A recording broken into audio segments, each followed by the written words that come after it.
Good evening, everyone. Welcome to the Carolina Weather Group. We're happy to have you this evening, and we are going to be looking back on the year 2020 and the tornadoes that affected North and South Carolina. And tonight's focus is on South Carolina.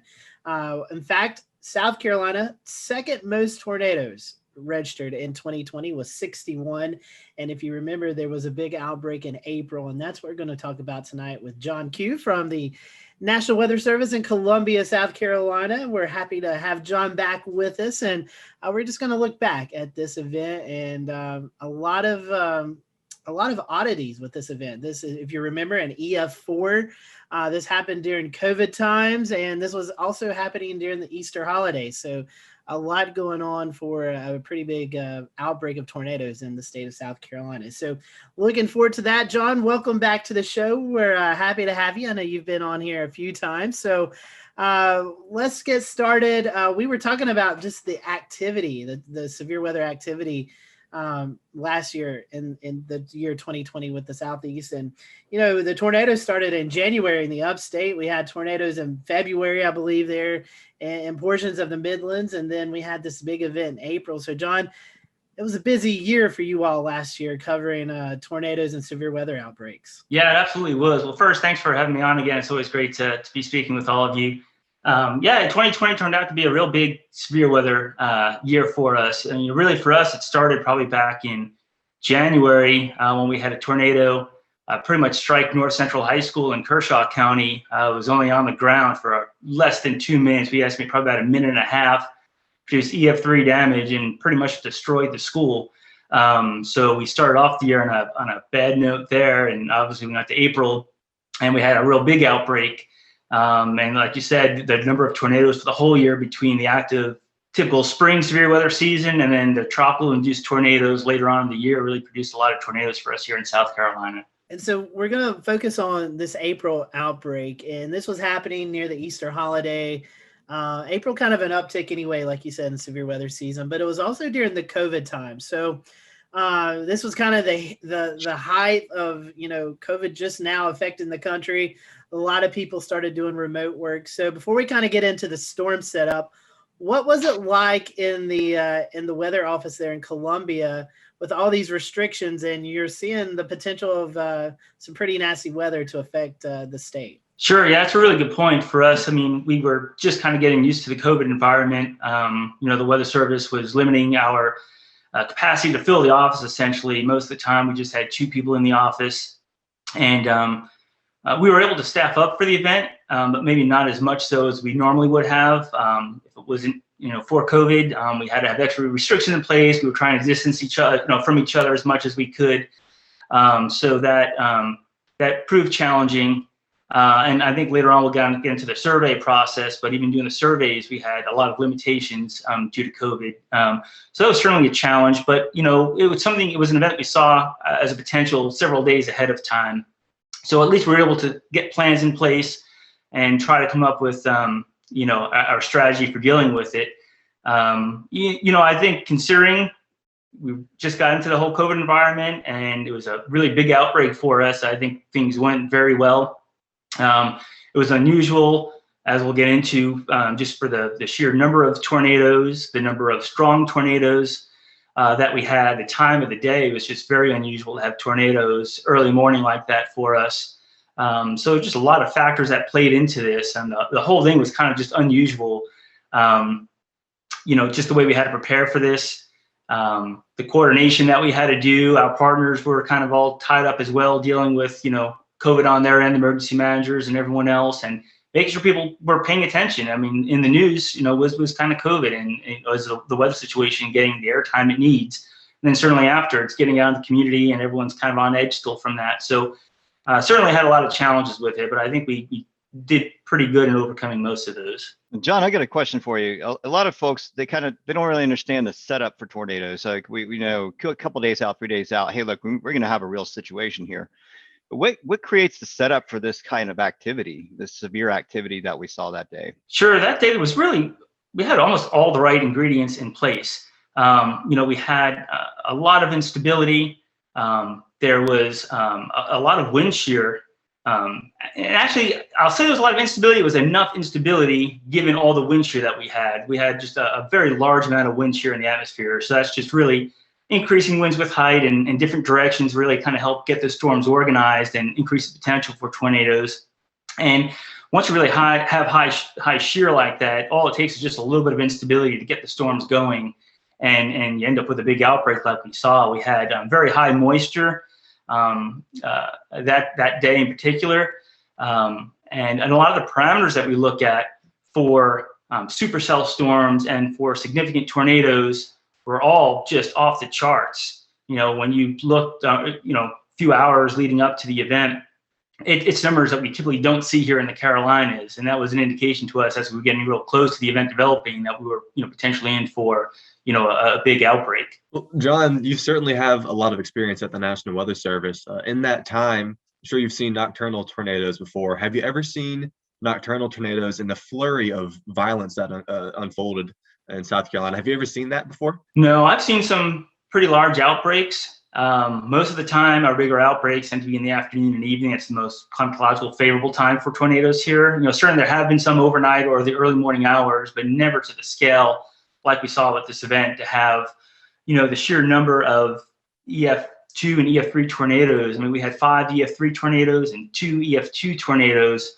all within a real short span of each other, which is just pretty remarkable for us here. And that's just in Central South Carolina that we forecast for Central South Carolina and East Central Georgia, not counting what happened in other parts of the state. It started about 5 a.m., ended just before 7 a.m. So this 2-hour span, we pretty much saw all those tornadoes. We had 4 tornadoes on the ground simultaneously at about 5:51 a.m. So to think 4 tornadoes all in a pretty, small area in consideration. It wasn't, widespread across all of Central South Carolina.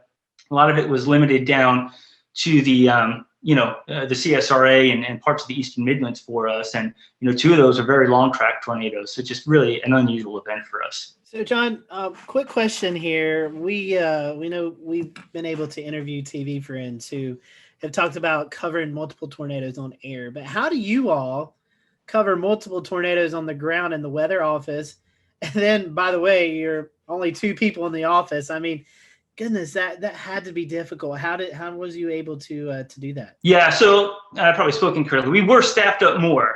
Typical staffing was supposed to be 2 at all times unless we had a weather need to have extra people in. So we did have people in the office. I'm probably thinking we had maybe 6 of us in there for that, where maybe we would typically like to have more like 8 or 10 of us in there. We had people assisting us from home the best they could as well, but it was kind of getting adjusted to that was certainly a factor. But, it's very stressful. When you have multiple tornadoes in multiple areas you need to keep an eye on, it's really challenging for the radar operator. And we essentially have to have multiple people with eyes on things to make sure something's not missed. And, this was an event where it was just all pure supercells. There were some stuff that went supercellular, but it was, a QLCS or a line of storms kind of as it moved in.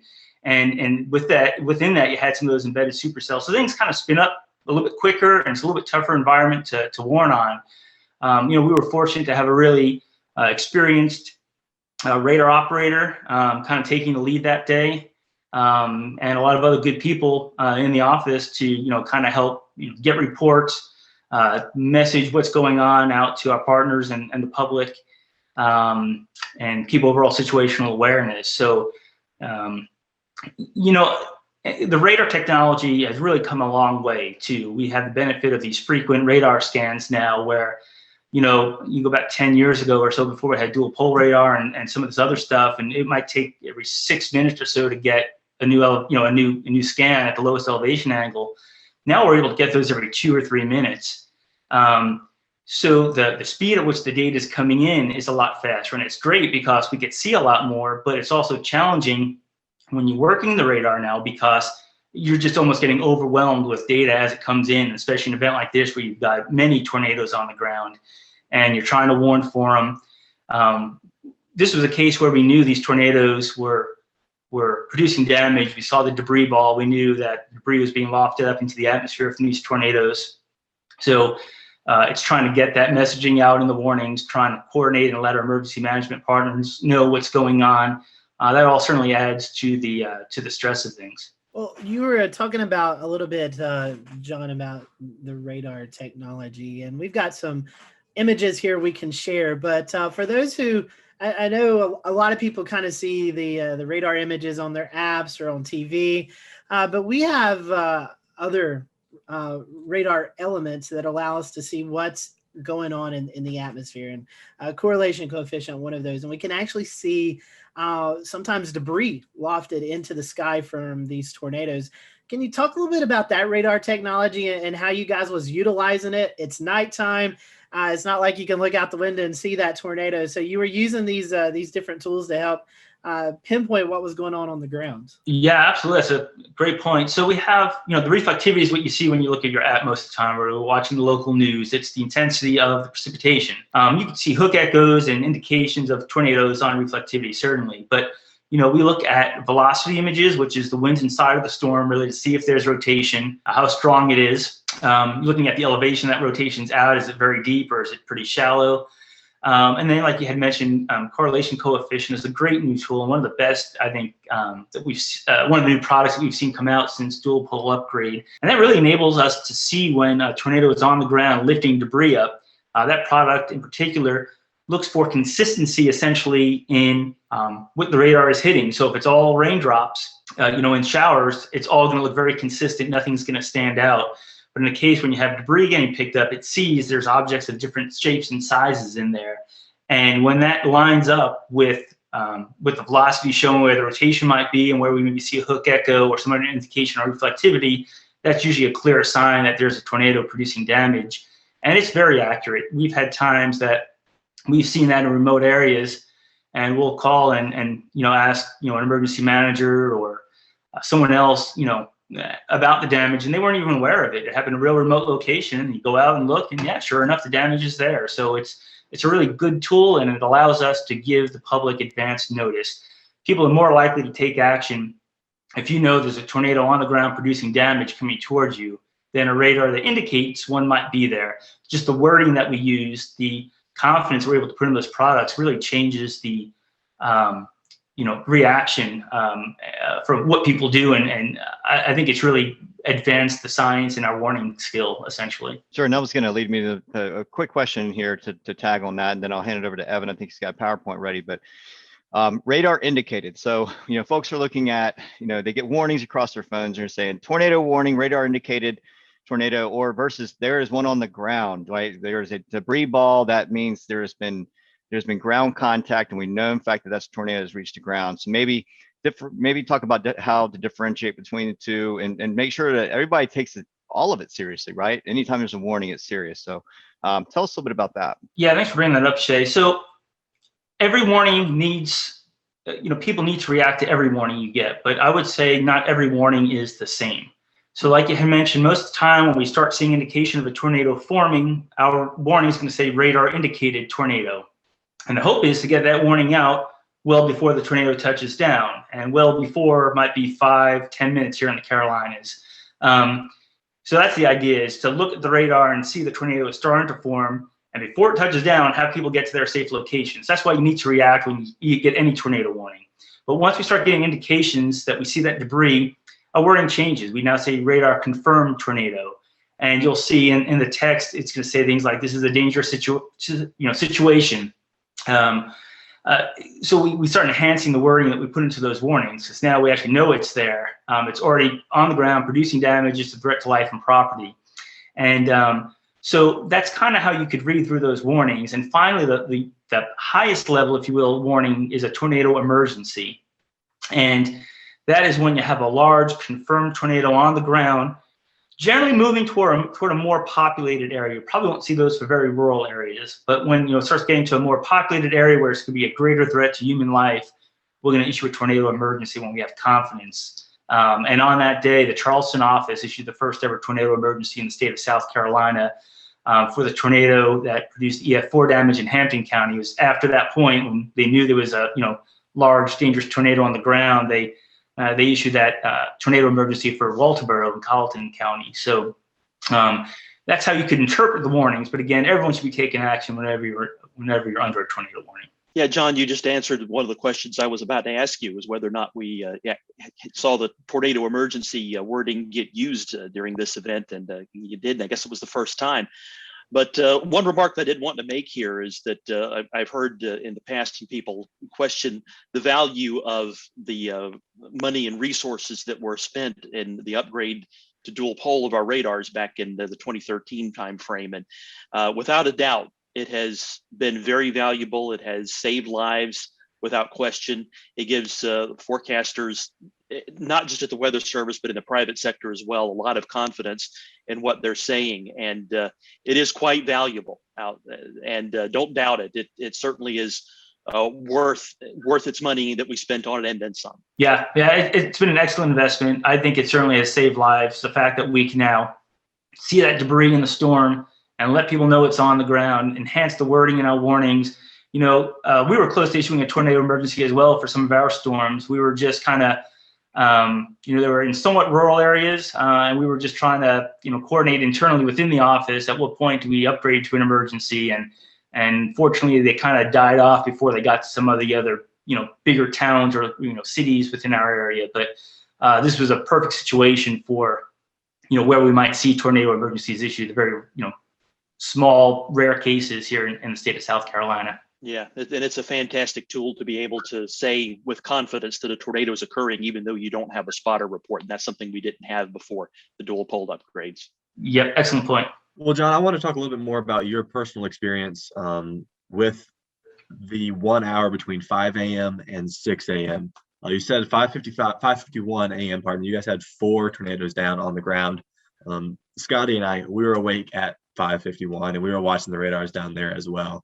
There was certainly a moment outside of your forecasting area, but when the Hampton County tornado occurred, that we just got a pit in our stomach. We had that feeling that something awful was happening.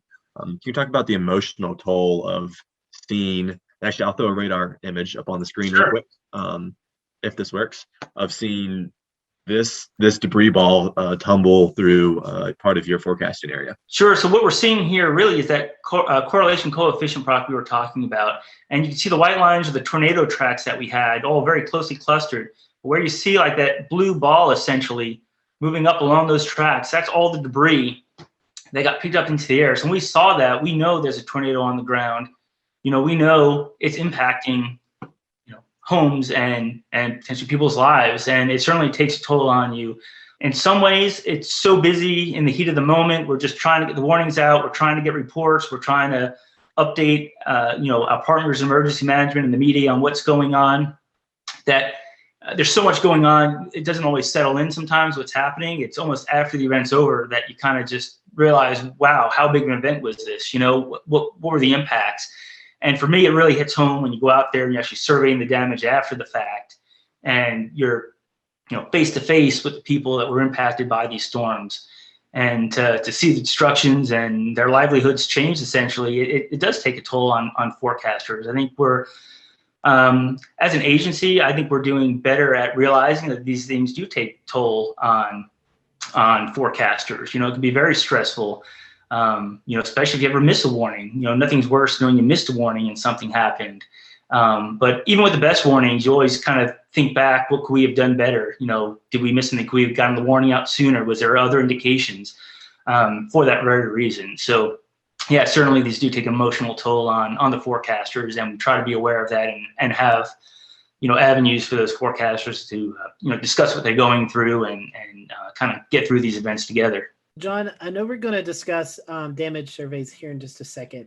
We've got some damage photos up, but that last slide that Evan had up, I forgot to ask earlier. I forgot that we actually had 2 of these tornadoes cross at the same location. I mean, that in itself, maybe we can kind of relate it to these damage surveys, but how was it? How difficult was it to kind of disseminate which tornado was which and all of that? Yeah, this was very difficult. This is probably the most challenging storm surveys that I had to go on. I mean, we really had, between all the tornadoes it was 123 miles of tornado damage. And a lot of times our tornadoes kind of skip around a little bit. They touch down, they might lift up for, a half mile or mile and come back down again. And, you're just trying to find how long was this path. These were on the ground the entire time. I've really never seen anything like that around here.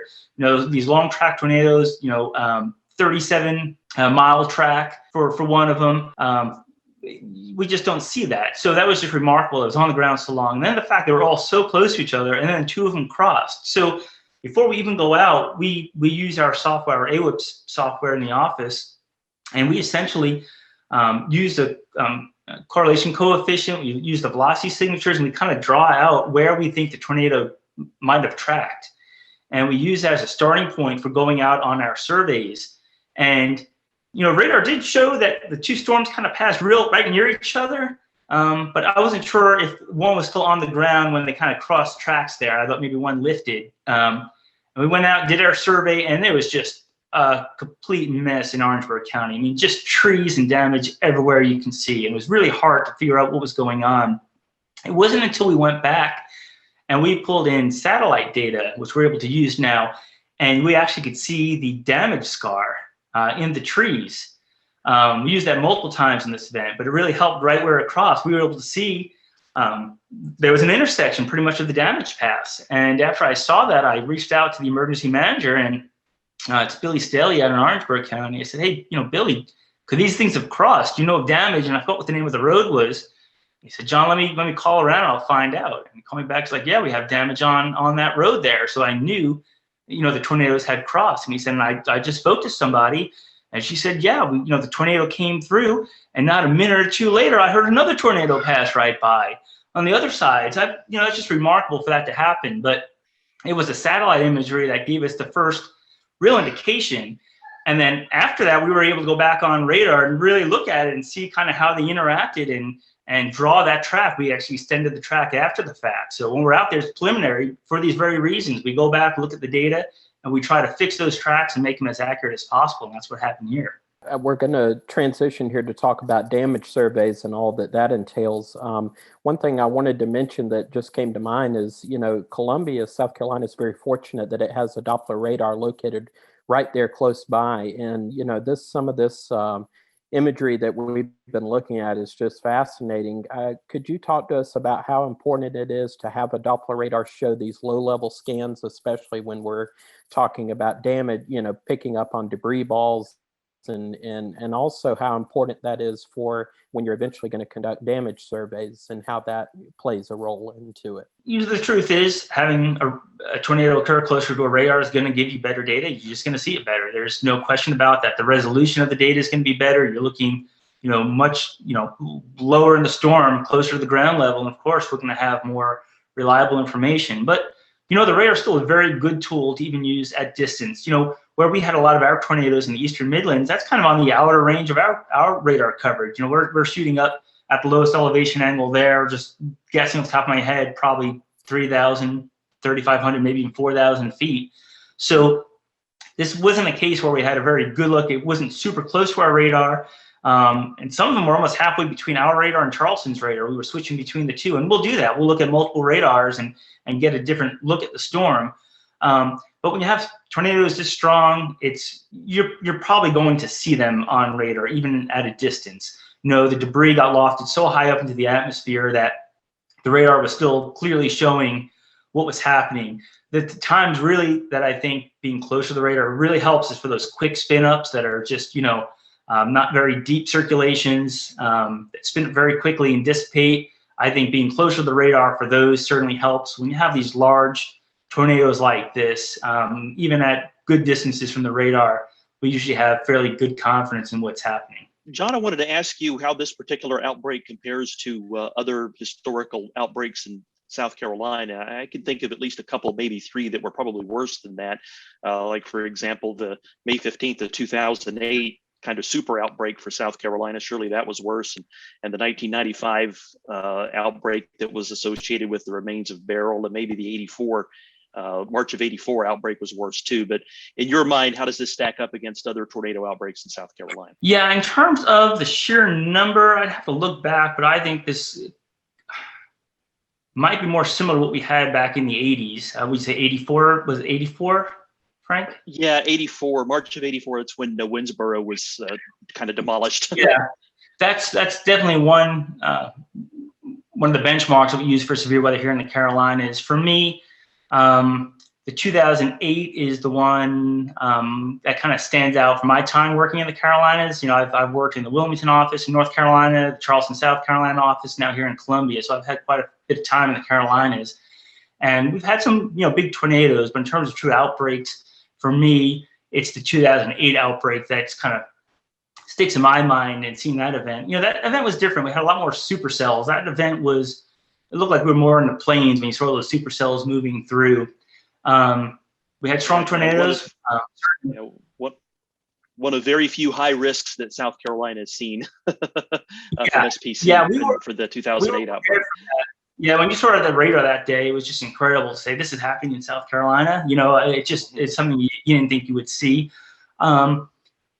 That event was very busy. I'd say one big difference, some of that was kind of spread out a little bit. These were very clustered in our area, at least, right in the Eastern Midlands, over several counties, got just, you know, one tornado after another. Barnwell County, which isn't a very large county in terms of size, had, trying to look how many tornadoes they had in their county. I think they had 1, 2, 3 tornadoes pass through their county in an event. It's just really unheard of. So to me, this kind of stands out. Just, it was all in a very short duration and all in a relatively smaller area, even though the whole state had impacts. For us, though, if you look, it was just the Eastern Midlands that really got hit hard. So it was a lot more focused of an event. You talked about government vehicles, right? I'm interested in logistics, right? So you have teams that go out. Obviously, you can't have too many people in one vehicle, so you have multiple government vehicles, and then you have to pull staff from the offices to go do the surveys too. So I imagine that has challenges on its own. But one thing I'm particular about is the question is about the helicopter ride. So I hear that SLED assists with helicopter rides to go overhead and look at the damage surveys from that angle. How, you know, what agencies are you working with on a regular basis to get these rides, and how do you interact? Is it federal, state? You know, how does that work? We're very fortunate. We have a lot of great partners that we can work with in the state, and a lot of resources that we can use to assist us. So, you know, during this event, SLED was able to put a helicopter up, and we were able to kind of see the stuff from the air, and that certainly helps because you're on the ground. It's rural areas a lot of times, so there's just trees, and you know, the next road over might be a couple of miles down. So what happened between those two roads, you just can't see that from the ground. We have drones that we can use, and we do take advantage of that. But when you have such a large area like this, being able to get up in the air and see it is really beneficial. So SLED helped with this event. For another tornado event we had, the South Carolina Forestry Commission was able to go fly up and take a look for us in some swampy areas. You know, they have interest in terms of timber loss, so they have a purpose for being up there anyway. So they're able to go take a look for us, and they were able to confirm some damage in an area that we couldn't get to even with a drone. So having those resources available is really beneficial. And like I mentioned, now the satellite data has been tremendous for, you know, seeing some of these tornado tracks. That's actually how we confirmed some of the tornadoes down the Savannah River site for this event. There's no access there. It was the satellite imagery showed us a clear scar, and we knew a starting and ending point. So there's a lot more stuff. You know, the helicopters, the drones, the satellites all really make the surveying a lot easier. It's still a difficult task. Except for us, it's really a personnel issue. You know, you have people that maybe worked an event. Now you got people that are trained to go on surveys, at least lead a survey, go out there. And, you know, in a big event like this, it might be 4 to 6 people going out. We still have to forecast from the office. We're getting phone calls and inquiries, and media is calling. Someone has to quality control the data we're inputting into our database, the damage assessment toolkit that a lot of you have access to. Someone's in the office as we're out there putting in times for all the points, quality controlling the data, so when we get back, we don't have to do that. So it takes a lot of people to do this, and sometimes that's a limiting factor. We may not be able to get out right away or get one team out. We just don't have the staffing available. So it's always something we kind of have to factor in. Well, John, we certainly appreciate you joining us tonight and recapping this severe weather outbreak. that occurred in April of 2020 for South Carolina, and appreciate all the good information. If our followers who are not really familiar with the Columbia office, how can they follow you all on social media, and what's the best way if they have a storm report to get that to you? Yeah, we appreciate any reports, trees down, large hail, anything like that is all really beneficial to us. So we're on Facebook, we're on Twitter, just NWS Columbia. You can find us on both Facebook and Twitter using NWS Columbia. You can email us, nws.columbia@noaa.gov. Always happy to, interact with the community and certainly always appreciate reports. Well, John, we certainly appreciate it, and we encourage all of our followers, if they're not already following your office there on the social media platforms, to do that. So we appreciate you watching the Carolina Weather Group tonight. Stay safe out there, and we'll see you next time here on the Carolina Weather Group.